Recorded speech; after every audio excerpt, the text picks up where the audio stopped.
Bonjour, bienvenue dans la série sur les échecs. Donc toujours les parties qui illustrent l'attaque sur le roi. Ici, une partie entre Botvinnik et eux, qui s'est jouée au championnat du monde de 1948.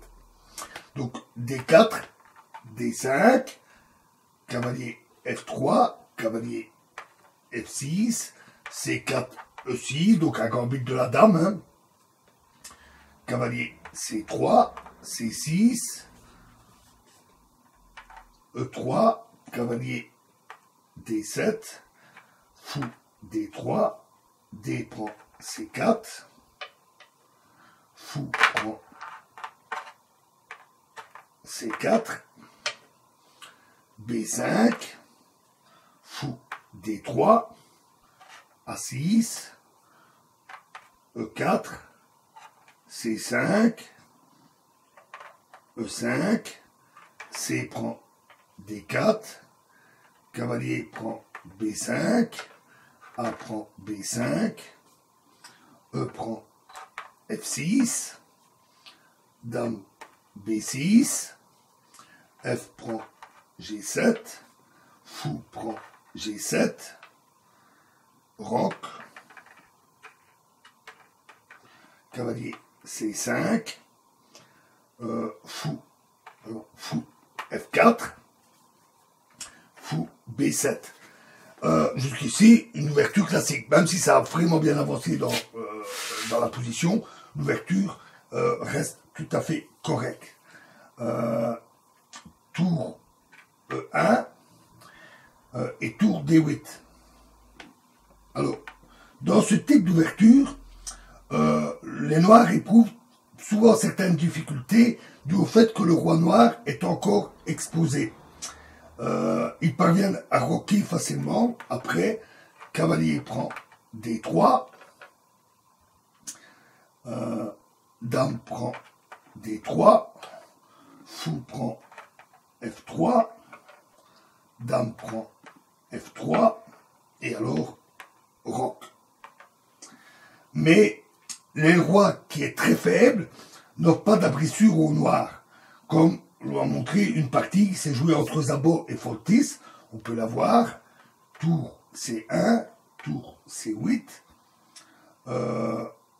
Maintenant, si tour prend A2, alors dame G3 et après roi H8, c'est fou D6 qui attaque la tour E8 et puis fou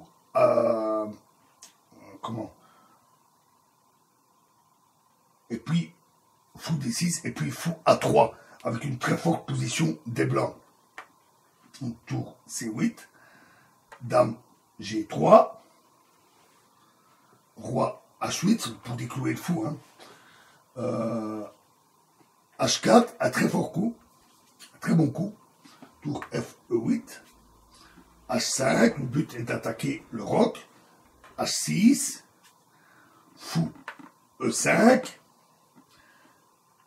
F6, fou F4, E5 et dame G6.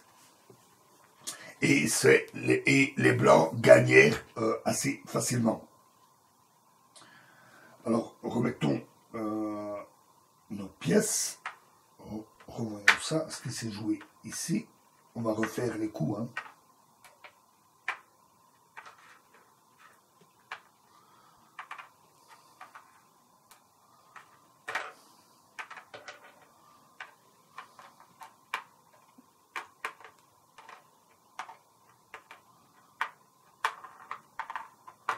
Ça va relativement vite. Solution pour faire tomber les pièces.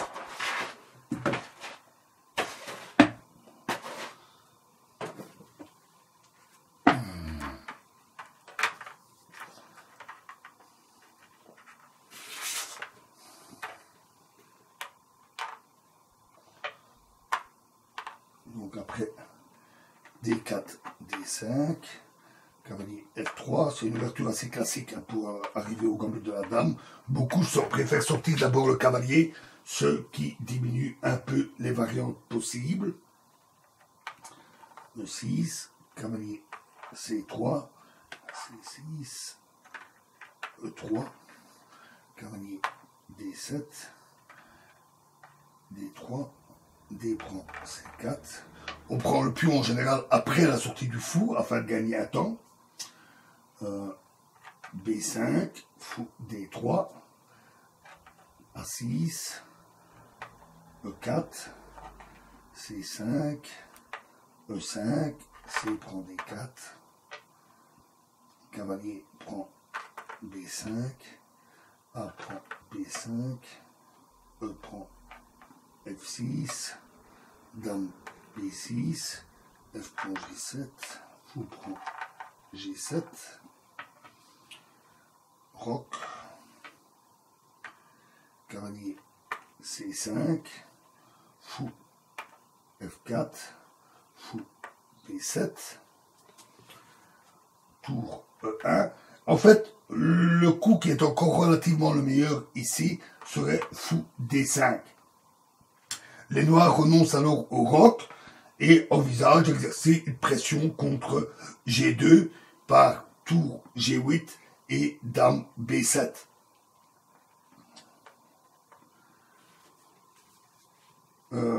Dans la partie, ils ont préféré jouer tour D8. Tour C1, tour D5, et c'est un très bon coup.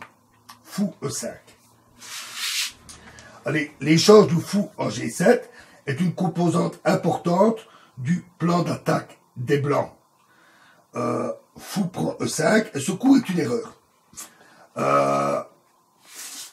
Donc, eux ont pris le fou, ce qui est une erreur. Après cette erreur, les inconvénients liés à la position du roi vont devenir insurmontables.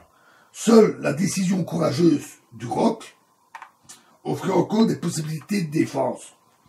Dans ce cas, cavalier G5 ne serait pas bon, à cause de tour prend E5. Et les noirs peuvent se défendre. Par exemple, après tour prend E5, fou prend E5, dame H5, roi G7, dame prend H7, échec, roi F6, etc. Donc les noirs arrivent encore à se défendre. Non. Revenons à cette position critique.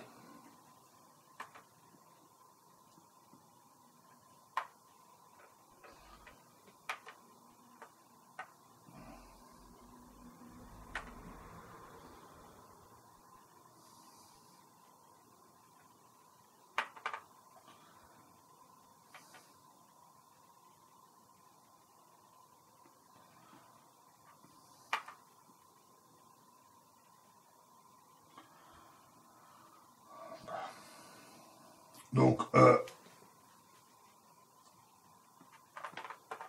sur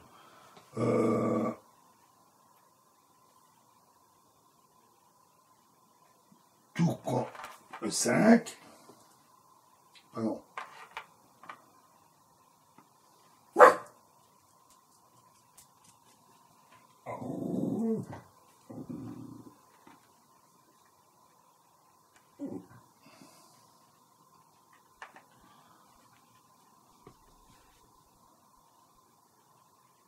donc, une autre possibilité qui a été analysée par Keres et par Bondarevski, le sacrifice en H7 ne donne pas non plus un résultat très très clair.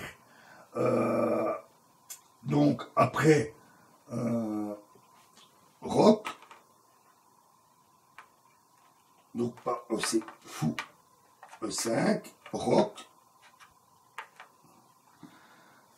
fou prend H7, échec, roi prend H7, tour prend C5, tour prend C5, dame D3, échec, F5, cavalier G5, échec, roi G6, fou prend G7, roi prend G7, dame G3, et là E5. Et la position reste encore tout à fait défendable. Donc le roc semble être la solution pour échapper à ces difficultés.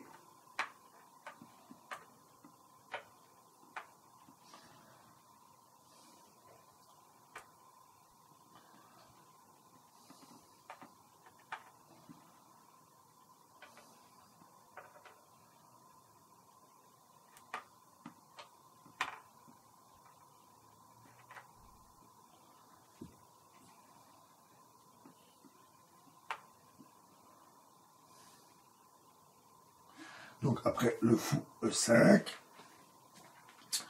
roc, une autre possibilité est simplement pour les blancs de continuer de manière tout à fait banale, on va dire. Hein. Fou prend G7, roi prend G7, cavalier E5, cavalier prend D3 et dame prend D3. Mais et là, la position des blancs reste bonne, la position des noirs reste difficile, mais il reste encore des possibilités défensives pour les noirs. Donc une position difficile, mais le roc semblait vraiment nécessaire.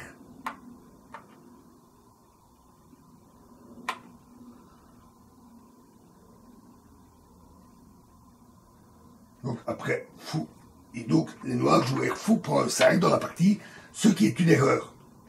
Parce qu'alors tour prend E5, tour prend E5, cavalier prend E5, cavalier prend D3, dame prend D3 et F6.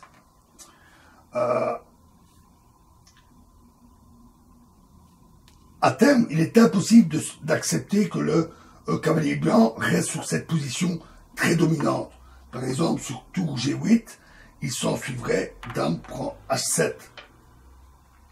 Et après tour G2, échec, roi F1, et les noirs sont vraiment très très mal. Et sur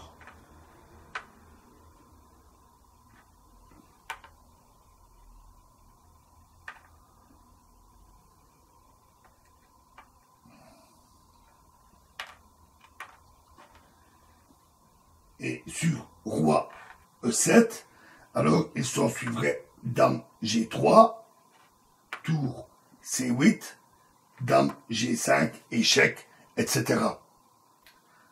Donc revenons à la position.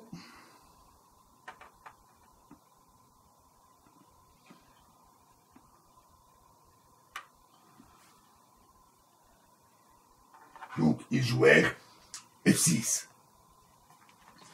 Alors, dame G3, et voilà, c'est tout à fait vraiment un modèle du gros désavantage que peut représenter la position non développée de la tour quand il a fallu renoncer au roc. Les noirs ne peuvent pas empêcher l'irruption de la dame en G7. F prend E5.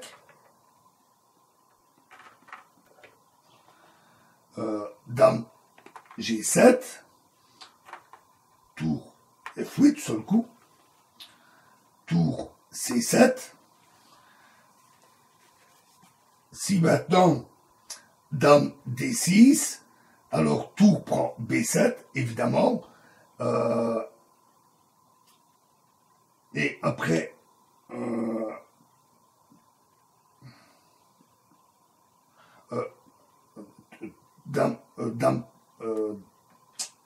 tour prend B7, et après D3, tour A7, dame D8, et dame prend H7, suivi de dame H5, échec, ce qui est très très mauvais pour les noirs. Dame prend C7. Ici, ils ont préféré sacrifier leur dame pour essayer d'avoir un peu de contre-jeu.